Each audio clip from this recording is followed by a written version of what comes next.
Hello and welcome back to my channel. It was an early start for us this morning because Joe has to be somewhere at noon, and I decided not to stay to group, just to pop in and get weighed. Groups are very busy at the moment. I think Naomi was saying so far she's had 68 new members, 12 of them came this morning, so people are still taking the opportunity to start fresh in January. I notice everywhere we go at the moment, the supermarkets, the shops and everything are all full of diet. And I guess it's the best time of year to get people motivated. Right, I've had a really good week. We've been quite busy this week. We haven't had a lot of time for walking. And where I said last week I'd walked over 125,000 steps, this week I think it's been more like 55,000. But that's been okay because we only walk when we have time to do it. I don't depend on walking for losing weight. It burns so few calories when you're at your kind of ideal weight that it isn't, although it's a form of exercise that I use to help me feel fit and to energise me, and it does make me feel better for doing it, I don't think for me it's a form of exercise that I can depend on for weight loss. But I'm not at that stage really, am I? I'm not chasing a weight loss, I'm actually chasing a maintain.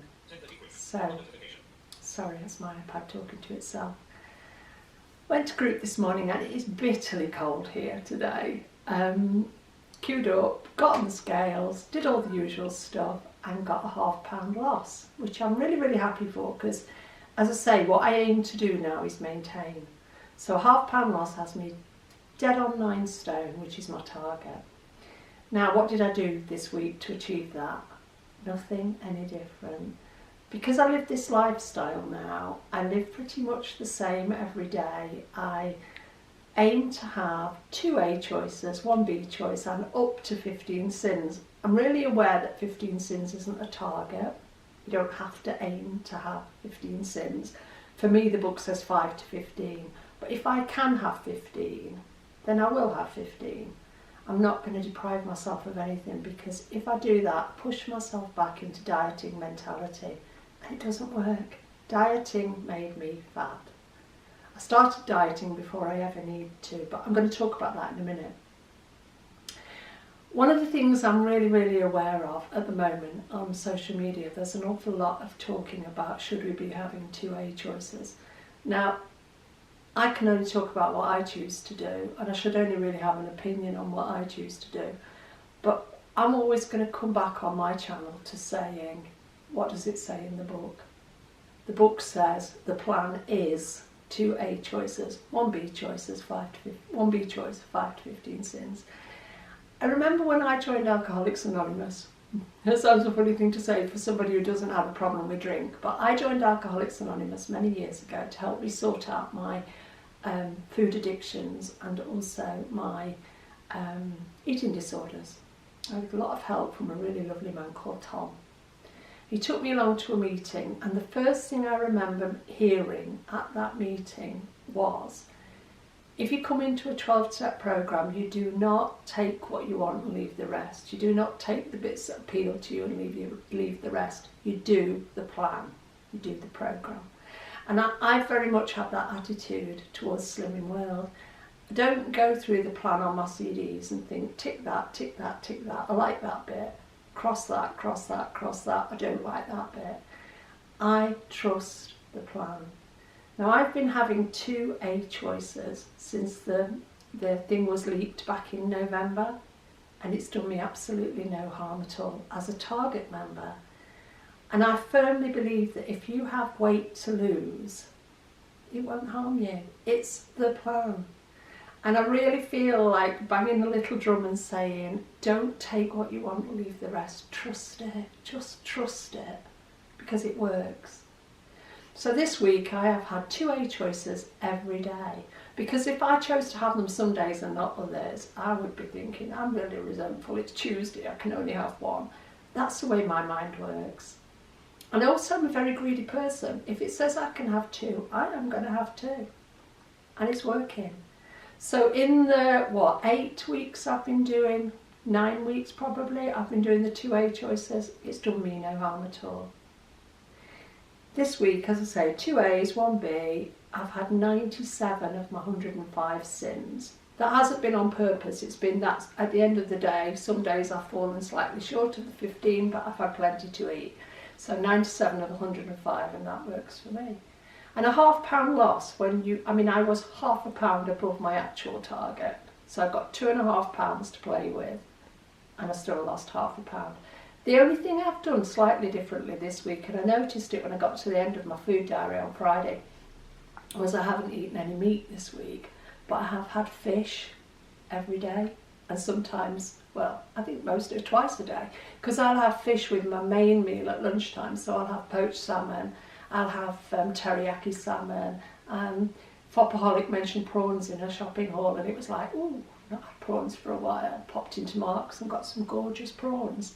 Now that it came as a 2-portion pack, but I am Mrs. Greedy, so I eat both portions. They're free, they're protein, they won't harm me.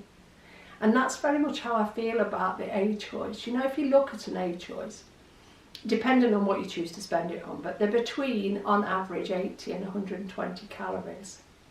You could spend that eating a banana. And I like, in my mind, it's the way my mind works, I like comparisons. You know, if I could have 80 mils of Morrison's coconut milk or a banana, I'd rather have the 80. No, it's not 80. Yeah, it is. No, sorry. Let me correct that.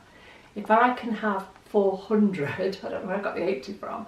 If I can have 400 mils of Morrison's coconut milk for an A choice, which is 80 calories, I would rather have that, which would make me 4 cups of coffee, than a banana, which is probably 100 calories.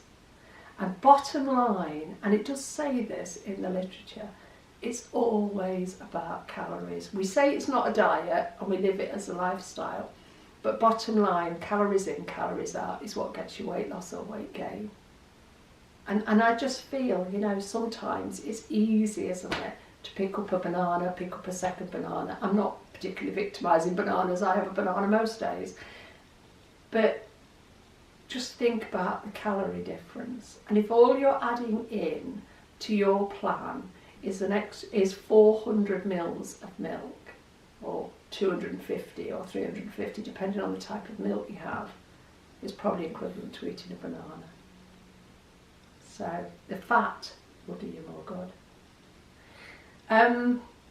Yeah, been a hectic week really, but it's been a good week.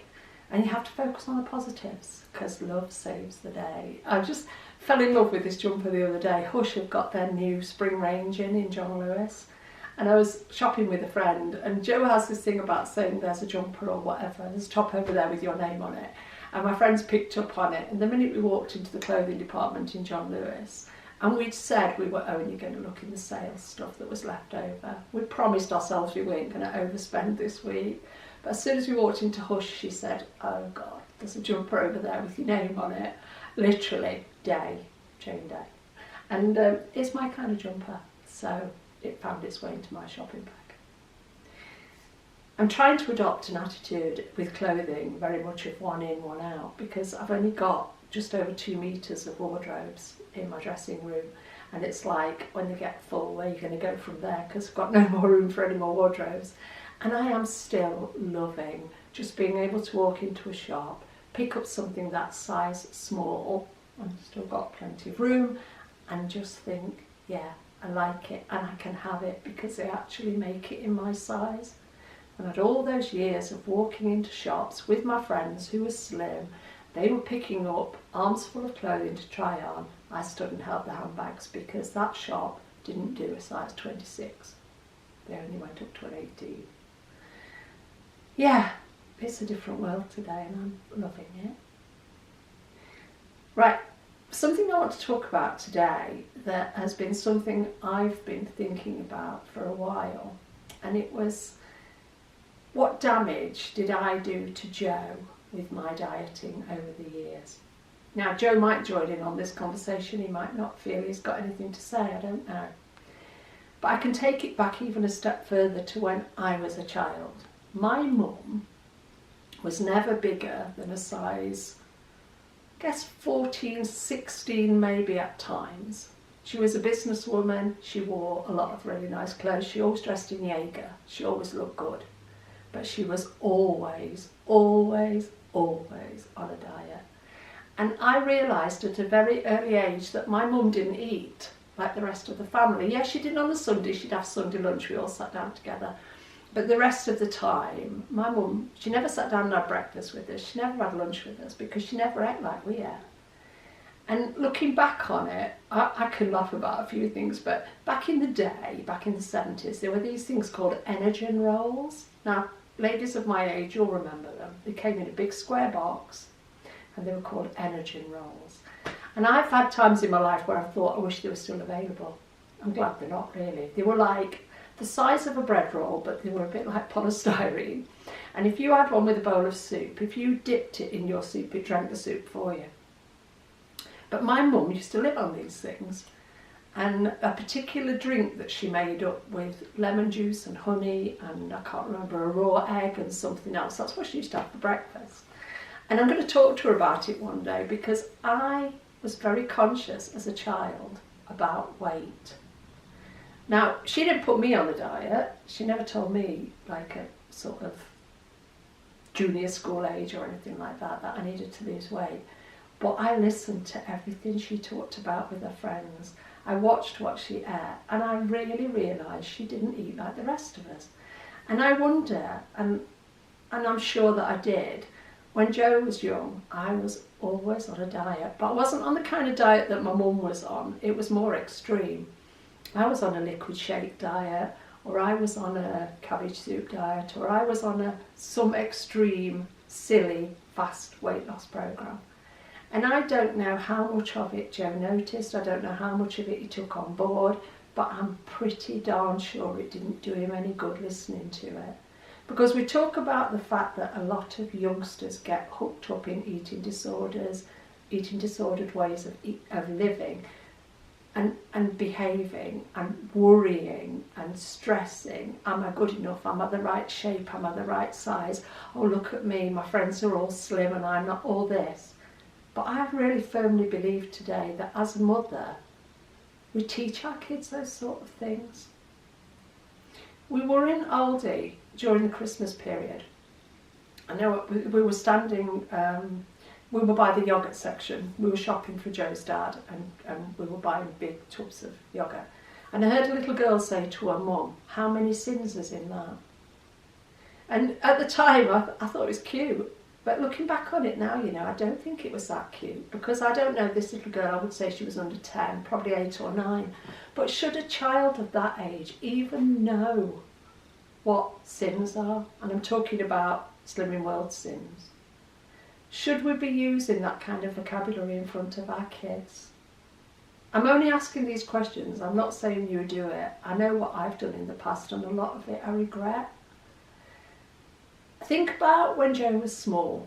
From the age of about 3, I took Jo to church with me every Sunday. Now, he didn't have a choice. His dad didn't go to church, but I did. So you come in with me. You go where your mum goes, don't you?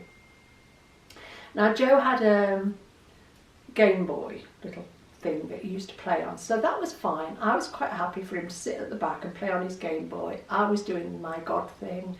I was praising my God, worshipping my God. He was at the back of the church playing on his Game Boy, but he was safe. I was astounded most weeks because he took in more of the sermon than I did. And it didn't look like he was listening, and I was. And I think I'm conscious today that children from the small age, because we started doing this when he was 3 or 4, children, and I think you stopped going to church when you were probably 11 or 12, didn't you? If you can remember. But children of a young age are sponges. And they soak up everything they hear. So when I was always talking about weight loss, always talking about dieting, always talking about I can't eat this, I can't eat this. Oh, I've got an appointment at the pharmacist for my lipo trim this, tonight. And I'd have to take Jo with me because he was little, And he'd sit there while I got weighed and then talk to the pharmacist about the doctors said this and you weighed that and you've lost 3 pounds this week and aren't you wonderful and all this. So you teach your kids that losing weight is something to be applauded and something, you're wonderful, you've lost weight. I'm not so sure that at this stage in my life and at this stage in my journey, children need to be hearing that. I'm also not so sure that vlogging stuff about diets in front of children is a good idea, because if you're anything like me, you know, it's one of my main topics of conversation. Joe's 25 now. I don't think it's going to harm him at this age. He's pretty independent and he does what he likes around food. We don't eat the same foods. We both eat well, but we don't have the same taste in food. Fortunately, we didn't even when he was young, because he's always eaten vegetables and I never, ever, ever did. So I taught him badly there. But I really feel today that maybe sometimes rein it in. I'm very conscious when I'm with one, I've got one very good friend who's got an 11-year-old daughter. When I am with her, we never talk about food, we never talk about dieting, we never talk about Slimming World, because she's 11 and that is a really vulnerable age. Just gone up to secondary school, girls are starting to compare themselves with you and you're starting to compare. I say girls, you know, it's not just girls. There are as many eating disorders in young boys as there are in girls. So it was something that I felt this week really on my heart. We need to be careful about how we teach our children to eat, and we need to be careful about how we eat in front of our children and the terminology we use. Because when I look back, you know, I'm looking back 50 years and I can still remember the fact that my mum never sat down and ate with us. I can still remember the fact that she ate weird combinations of food because she was always chasing weight loss.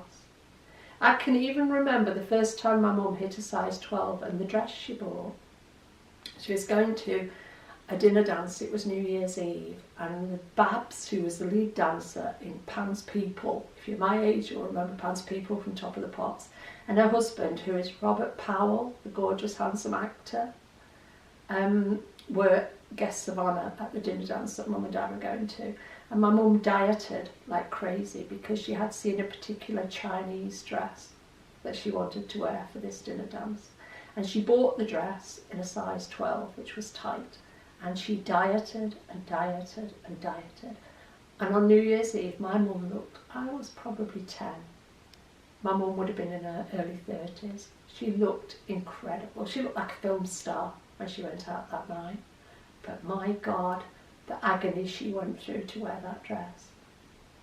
And looking back on it as a kid, you know, did I need to witness that? But I've still done it. I've still behaved in the same way and done crazy things around food. Fasting and not eating this and being on one stupid... I did a banana diet once where I literally lived on bananas for 6 weeks. I think it was 6 years nearly before I touched another one. But the daft things we do and we show our children. And of course if we're doing it and we're mum, our kids think that's normal. Our kids think it's a good idea because mummy does it. So it's something that's really been on my heart. It may just be one person out there that it helps. Be careful what you say in front of your children around food because they're really, really vulnerable. Yeah. Joe was out, I think it was Boxing Day night, and he met up with some old school friends. Not seen some of them in a while because one lad was back from, he lives abroad now. And they were out and the conversation part of the evening turned to me because lots of his friends, who I've known since they were 5 years old, so I've known these lads for 20 years, lots of his friends were saying to Joe, your mum looks amazing, we've seen you out with your mum and she looks incredible, my God, she's lost so much weight and all this. That's lovely, you know, because they are a good bunch of lads. But I think the thing that struck me more than anything about what they were saying, apart from like, oh wow, that's nice, was, oh my God, they'd noticed I was fat. I mean, these lads have come to my house over the last 20 years regularly. Some of them have stayed overnight, been there at breakfast, seen me in my nightie and my dressing gown and all these things. But it never dawned on me that they would have seen me as fat. Well, I was. You couldn't miss it. But it's nice that they all are saying really kind things about how much weight I've lost. But it was also quite shocking to think, if they see how slim I am now, they must have seen how fat I used to be. Yeah. Odd. Anyway, we were in Asda yesterday. And as I've just said, everywhere's diet, isn't it, at the moment? And as you go into Asda, there was a whole array of different things that would be ideal if you were on a weight loss plan. And of course they're pretty red hot about what Slimming World and Weight Watchers and Rosemary Connolly's and all the other plans would push us towards eating. So there was a whole array display of Frylight. And I said to Joe, can I just look at it? We're not buying that. We don't buy Frylight. I've shared before, I don't like Frylight. I don't like what it does to my crockery. Not crockery, my pans and things. I haven't got one pan in my house that's stained with Frylight because I don't use it. I got rid of all the damaged ones and started again. I still say, if it damages your pans that bad, oh my goodness, can it be good for you?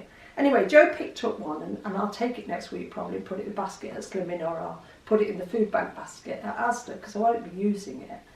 But I asked him to read me the nutritional information on this. I was, and I'm going to say gobsmacked, but that's putting it really lightly. I've always assumed that this is full of chemicals, and I think it's alcohol that they use to, keep the spray going and all that sort of thing. And I suppose there's different gums, sampling gum and different things in it. That's not all I'm to focus on today. I've always assumed this is low calorie. I mean, it's not a massive bottle, it's 190 mils. 980 calories in that. Now, I know I talk about calories and Slimming World doesn't go calories. I need to, because I focus on numbers and it's the way my mind works. I care what I weigh on the scales. The number I see on the scales every week is what keeps me sane, is what keeps me on track, is what stops me falling into diet mode. I need a number to aim for, right? So my 2A's and my 1B and my 15 sins, those numbers really matter to me. I know not everybody focuses on numbers. A lot of people can go by how they feel or how they look. But when you're totally blind, you cannot go by how you look because you can't use a mirror. And you cannot go by how you feel when your head's as mental as mine and keeps telling you you're fat. When in reality, if I can focus on wearing a size 8, 10 jumper and there's plenty of room in it, I can't be fat. So the numbers matter. 980 calories. That really astounded me because I'm thinking low calorie. A serving of Frylight is 5 sprays. 5 sprays. That's not a lot, is it? So you'd spray your pan 5 times and you do a stir fry. Or would you? Or would you spray it 15 times? Or 20? If you were cooking chips in your Active Fry, I've seen people use way more than 100 sprays to cook chips. I'm not picking on anybody, I'm not naming anybody, I'm not focusing on anybody because I've seen more than one person do it anyway. If this says 5 sprays is 1 serving, isn't that like a good way for somebody like me who has no idea about portion size and serving size, and isn't that a good indicator of what I should be using? So in here, I think I worked out yesterday, there are 190 servings in this bottle. How long does a bottle last? I've got friends who buy a bottle a fortnight. I know some people probably buy more. They're all a similar amount of calories. This is the butter one, it's not the highest calorie one. I think the higher calorie one was the olive oil one. But I just felt 980 calories, and some of us are worried about having a second healthy extra beef at 80 calories. So yeah, I'm speechless. I don't know whether it's me or I'm just naive or whatever, but I'm speechless that there's nearly 1,000 calories in that bottle, and we treat this stuff like water. It's more like liquid gold, isn't it? So yeah, just to say, if you weren't aware of that, you probably already were. But just to say, just make a note, how long does your bottle last you? Because 5 sprays is a serving. I must say no more. I really have strong opinions on the stuff. I think it should be binned. When we cook, Joe will do a big stir fry or whatever, we would use the half teaspoon measure from my spoon set. So we'll use a half teaspoon of coconut oil, which is 1 sin. And you can cook a big stir fry in that. And it's worth the 1 sin. Because if I'm using, this is 1 calorie per spray, if there's 950 sprays in this bottle and 980 calories, so we'll call it 1 calorie per spray. If I'm using 20 sprays of that, it's equivalent to using half a teaspoon of coconut oil. But I'm sinning it. The people who are using 20 sprays, 40 sprays, 60 sprays, 80 sprays, 100 sprays of this aren't. And it's not calorie free. And it's calories that make you fat if you over-consume them. And it's calories that help you lose weight if you under-consume them. Yeah, I'm on my soapbox again. I just feel passionate about healthy fat. That's not healthy fat. Right, so where do I go from here? Well, I'm going to go forward. I'm going to have another week on plan. I'm going to stick to my 2 A's, my 1 B, my 5 to 15 sins, and I'm going to focus on eating good food. I never eat a meal I don't enjoy. If I didn't enjoy it, I'd bin it. I never eat something because it's there. I can say no to food now. And I never overindulge because I can't. Now I'm smaller, I cannot cope with being stuffed full of food. All of those things are win-win situations, and all of those things are things that I've come to because of following this plan in the long term. So, yeah, I sometimes just could go out there and shout, Slimming World works! It does. I'm thrilled by it, and I've been doing it nearly 4 years. And I have to say, after reading the new plan or listening to my CDs, I just think it's better than ever. It just gets better. And I hope you feel that way about it too. I hope in your life it just gets better. I'm so grateful for all the lovely comments I've got. I'm so grateful for all the Target members and people who want to be at Target that are kind of walking alongside me on this journey. Because I'm not in it on my own. There's a lot of people achieving what I'm achieving and living the plan. Right, we'll be back next week. We hope you will have a good week. And yeah, it works if you work it. Won't if you don't. See you next week. Bye.